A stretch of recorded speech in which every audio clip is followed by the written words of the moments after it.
Oui, monsieur le maire, je souhaite intervenir sur la 2316. Donc, monsieur le maire, chers collègues, nous saluons l'objectif de mobiliser les jeunes au service de l'intérêt général en contrepartie d'un revenu.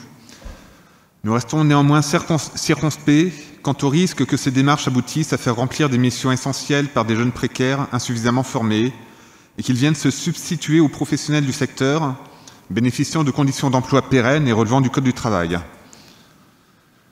Sur la mission d'ambassadeur de l'accessibilité, nous rappelons que c'est un sujet complexe qui nécessite une formation particulière pour pouvoir répondre de la meilleure façon, c'est-à-dire la plus complète, aux gestionnaires d'établissements recevant du public.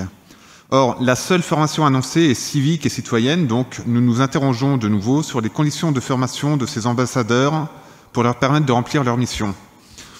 En effet, notre collègue Odile vous avait déjà interrogé pour connaître le contenu du plan de formation proposé, les qualifications en matière d'accessibilité, les identités des formateurs. Il semblerait que nous n'ayons pas eu de réponse à cette interrogation.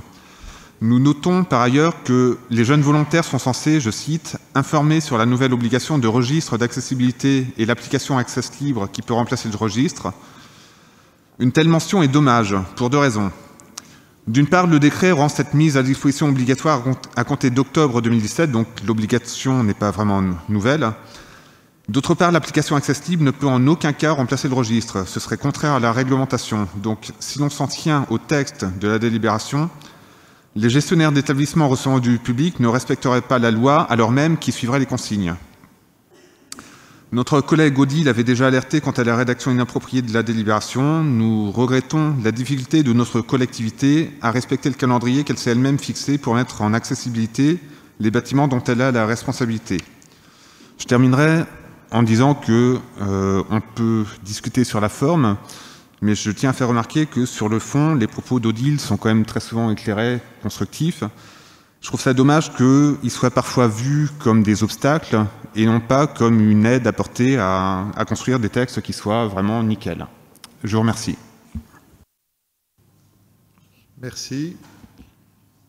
Donc si on a fait le tour des remarques ou des questions du côté des groupes d'opposition, je vais demander à Henri Lagoutine de donner des réponses sur l'ensemble des thèmes et des points que vous avez abordés.